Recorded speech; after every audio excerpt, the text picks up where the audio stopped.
Hello and welcome. I am Dr. Lara May, a clinical pharmacist specializing in functional medicine, as well as a certified yoga teacher and Reiki master. I run a truly integrative health coaching practice encompassing functional medicine lab testing, yoga and meditation, and a sprinkling of Reiki energy medicine. Join me here on Light Body Radio to break through your health plateau and come into alignment with your natural vitality.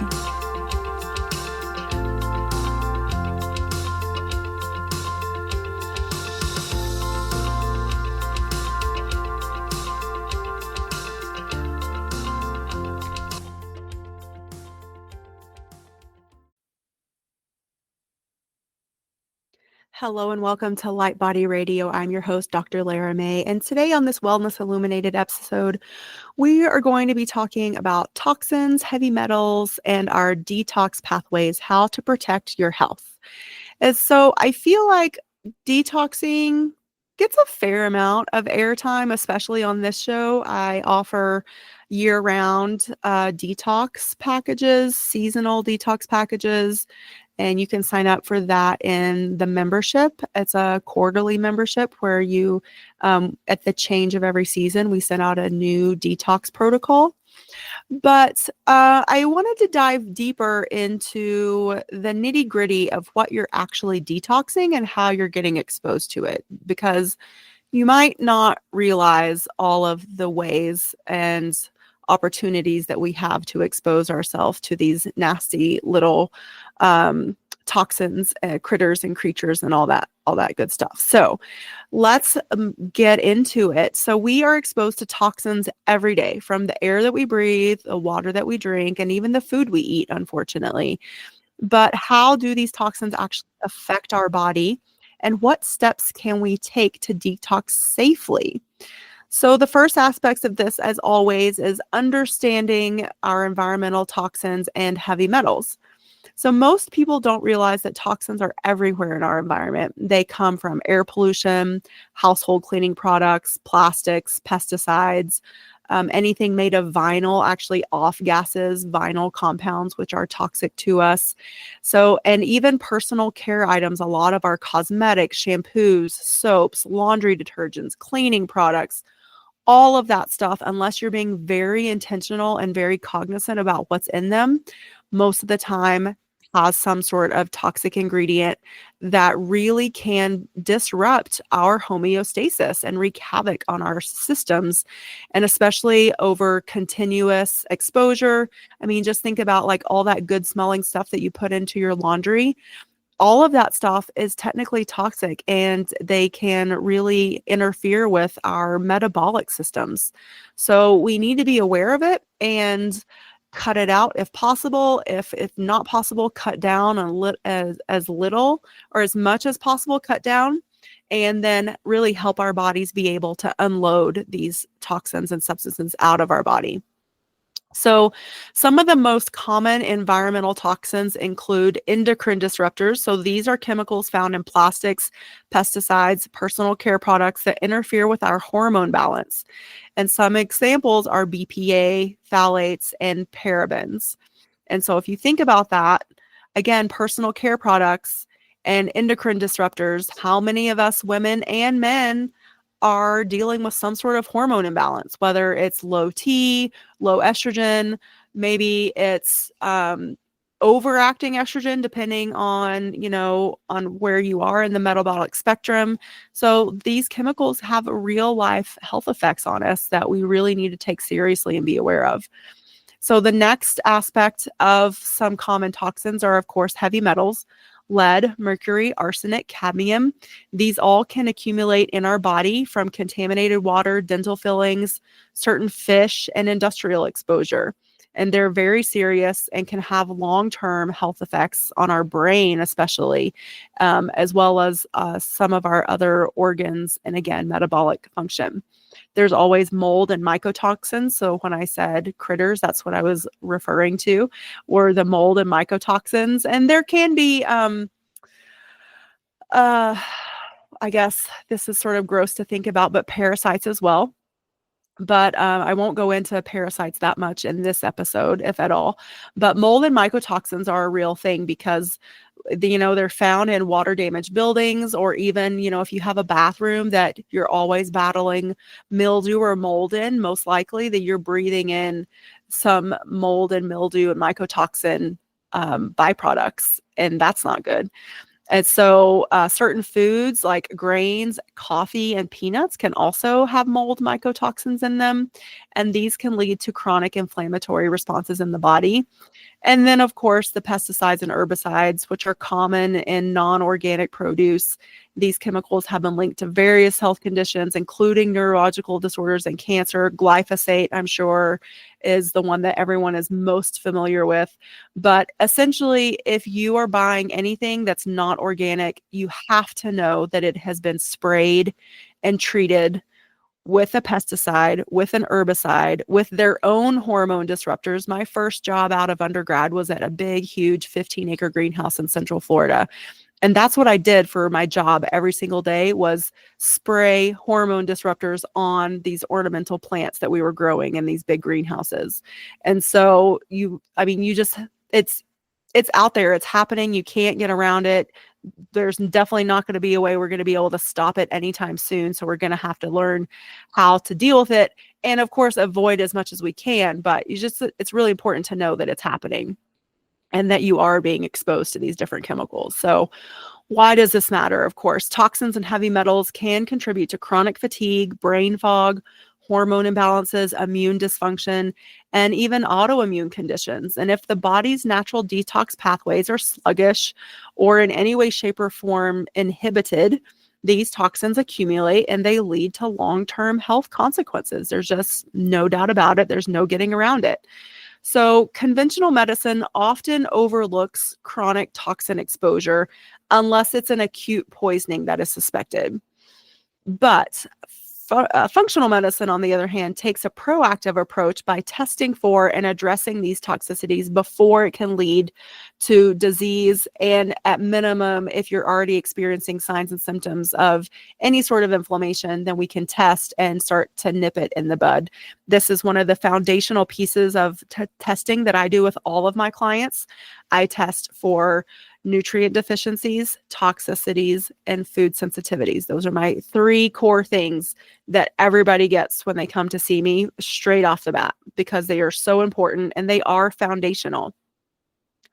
So I want to start with heavy metal testing because there's multiple types of heavy metal testing out there. And I think, especially if you don't know what you're looking for, and or you're not working with a practitioner for some odd reason, if you think you want to be a biohacker and go at this on your own, then it could get confusing really quickly and overwhelming.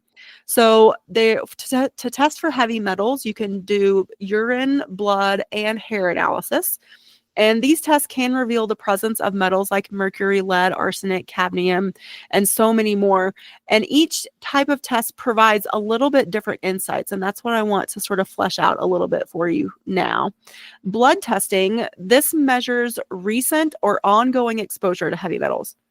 It's useful for detecting acute toxicity, but may not reflect long-term accumulation.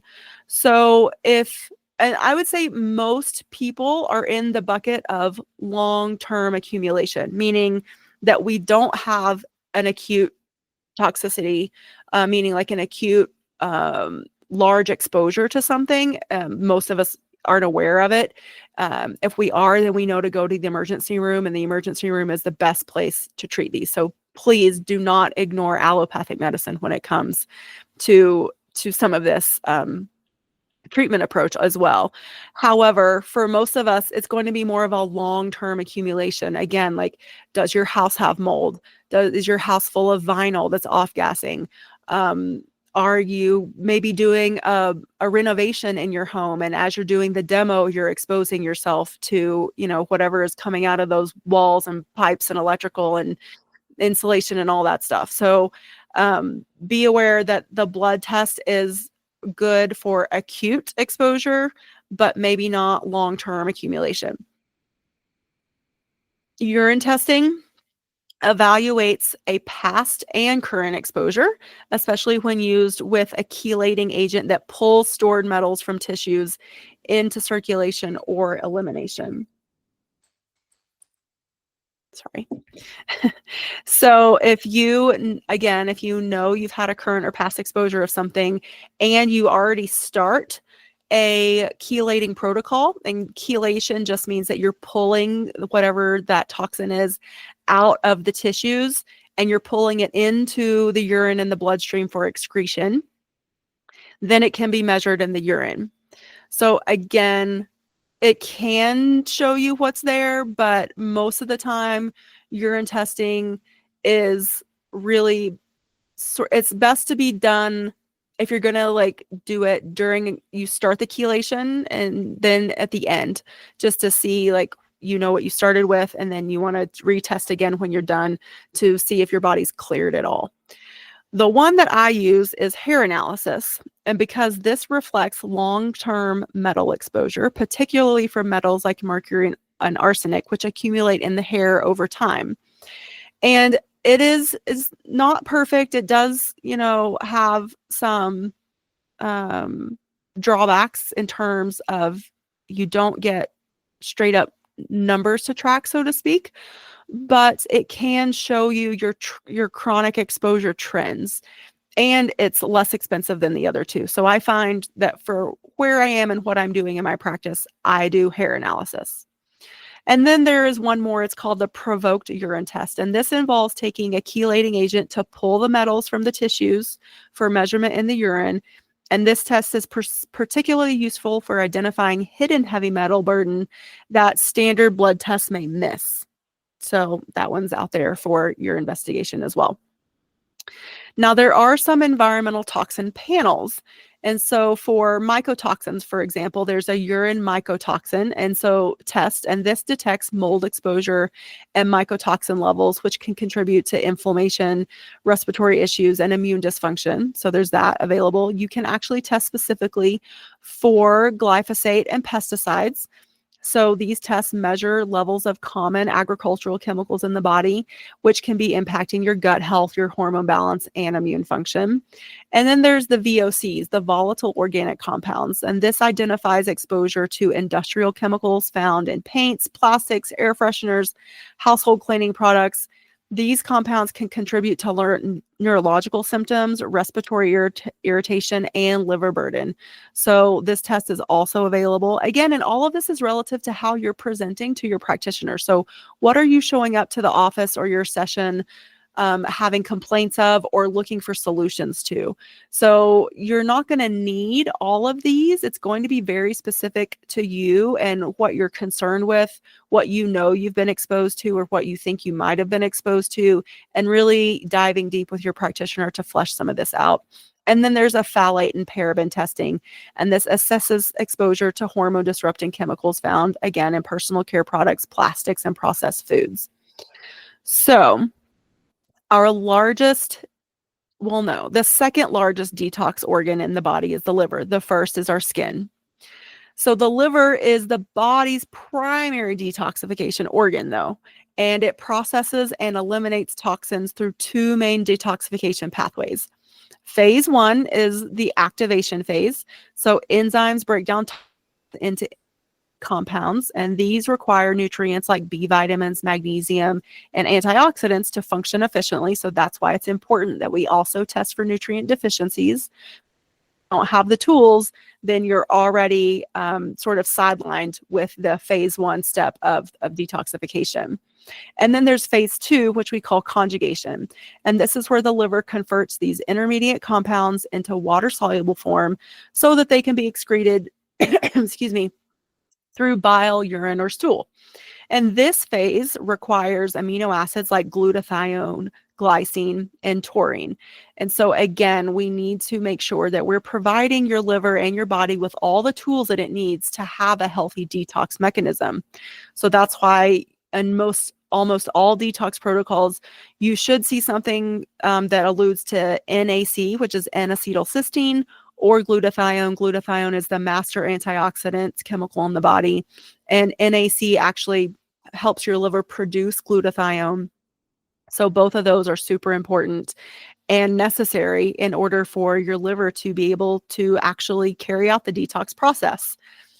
Key functional tests to evaluate liver detox function includes your CMP, your comprehensive metabolic panel, because this is where you find the markers and for your liver enzyme levels. So your AST and your ALT, your bile production, and overall we get a picture of, is your liver functioning properly or is it impaired? And we can also test for glutathione and antioxidant levels. Again, measuring your body's ability to neutralize toxins and oxidative stress. And then we can also actually do some genetic testing, which will identify your genetic detoxification pathways that might be already impaired just because of your genetic makeup. So the one that's most commonly recognized is the MTHFR mutation. And you can be either heterozygous or homozygous for this. And depending on that, then that could impact how well you're able to carry out the detox pathways. So if you're having chronic fatigue or any neurological symptoms, even if it's something like brain fog, ADHD, ADD, Parkinson's disease, what else, like tingling or neuropathy in your extremities, then it might be worth it to have your heavy metals tested, because you never know, things might have gotten to sort of like a maximum concentrate level in your body, and it's time that you need like a good chelation protocol. So how do we support detoxification naturally? What can you do for yourself right now? And the good news is that our bodies have built-in detox pathways. And that's what my seasonal protocols take you through. And so there are lots of things that you can do to help yourself. This includes healthy liver, healthy kidneys, healthy gut, healthy skin, and lungs. Your skin, I mentioned this earlier, is your largest organ of the body. Yes, your skin is an organ. And it is also your largest detoxing organ because when you sweat, your body is detoxing. So getting a good sweat on a regular basis is super important to having healthy detox pathways. But of course, even if we have all of these healthy organs and systems, we sometimes definitely need some extra optimization and support. And this will come in the terms in relation to nutritional support. So cruciferous vegetables like broccoli, kale, Brussels sprouts, they support the liver detoxing by, I'm pulling it up here, by specifically they have what we call suflorane, and these actually stimulate the production of phase 1 and phase 2 liver detoxification enzymes. So by eating these sulfur-rich foods, you're actually providing your body with more glutathione, more sulfur, which will help your body then be able to excrete these toxins easier and more naturally. So sulfur-rich foods include garlic, onions, and eggs. Of course, you want to have lots of antioxidants, so glutathione, vitamin C, and selenium, and then fiber and probiotics. So essentially, also a part of this is having regular bowel movements and making sure that all your excretory, your excretion systems are firing on all cylinders, meaning like you are urinating regularly and your urine looks healthy, you are having regular bowel movements on a daily basis. And if any GI specialist out there tells you that it's normal to just have one bowel movement a week, run in the opposite direction and find a new person, because in order to have a happy and healthy system, you need to be having a bowel movement every single day. And another piece of this too are going to be the binding and the elimination. So as our body excretes these things and releases them from the tissues, the cells, the muscles, where does it go? It goes into our bloodstream and it goes into our urine and also our feces. But so we need to be putting things through our GI tract that will help bind them, soak them up, and move them through. So things like activated charcoal, different types of clay, like bentonite clay, but there's lots of caveats to bentonite clay, so I don't really want you to focus on that one right now. But any sort of binders, that could even be actually the binding fibers, the things that will expand in your GI tract after you eat them. All of these things can help expand and bind and help you eliminate these things to get them out of your body. So staying hydrated is very important, making sure that your water is nice and clean, not only to help you flush out toxins, but also you're not putting more back into your body. Again, sweating and exercise, infrared saunas, steam saunas, hot tubs, if that's the only thing you have available, even though a lot of hot tubs are heavily treated with chemicals, unfortunately. But any way to get a good sweat on is going to be helpful for you. Clean living, so switching to non-toxic personal care products and household cleaners to definitely help reduce your exposure. So once you've gone through a detox protocol, you're not just like filling your system up with all the things that you just got rid of. And then there's some targeted detox support therapy. So milk thistle, N-acetylcysteine, which I mentioned before, and dandelion root. All of these things actually help your body produce more glutathione, which again is that master antioxidant chemical. And it's part of that second phase of detoxification that's happening in the liver. There can also be chelation protocols and therapies. And that's when we have you take something for a certain amount of time that will actually pull the metals out of your cells and your tissues, and again, dump them into the bloodstream and your other excretory systems. But if you're going to do a chelation therapy, that really needs to be monitored and supervised with an experienced healthcare professional. And you need to be on binders, because if you do some chelation and you don't have a binding aspect also to the protocol, then a lot of times you're just releasing these heavy metals and these toxins to recirculate through your bloodstream. And that's when you experience die-off symptoms or almost like you're like re-exposing yourself to the toxicity itself. So again, chelation therapy can be super helpful, but you need to work with a practitioner if you're going to do it. And then again, the binders, so activated charcoal, bentonite clay. Chlorella is a nice, gentle binding agent that's found in green vegetables, and you can also take it as just a liquid supplement, and it's really good for gut elimination. So, as always, I love to leave you with things to take charge of your detox journey. So, understanding how toxins affect your health and how important it is to detox, to support your detox pathway, is super empowering. So, number one, obviously, reducing our exposure, choosing organic foods, filtered water, and non-toxic products. Supporting our body naturally by eating nutrient-dense foods, sweating regularly, and staying hydrated, again, with clean water. And test, don't guess. If you suspect toxicity, contact me or your another local functional medicine practitioner, wherever you are in the world, and get on some testing and figure it out and find out what it is that is damaging your system, and working with a practitioner. So functional medicine can provide personalized detox strategies tailored to your unique needs. So like I said before, you're not going to need all of those tests I mentioned, but it's possible that you'll need maybe one or two of them, depending on, again, what your symptoms are, what your complaints are, and how long you've been experiencing them, how bad they are, all of those things, which your practitioner will go over with you and come up with a personalized plan. So if this episode resonated with you today, and I hope it did, make sure you share it with someone who also might be a benefit for it. And visit our website to learn more about our functional medicine detox strategies and protocols and our detox membership. That's drlaramay.com/memberships. You'll find the seasonal detoxes there. And I would love to help support you on your health and healing journey. So please don't hesitate to reach out with questions, comments, suggestions. And until next time, stay informed, stay curious, and remember to take charge of your own healthcare. Bye.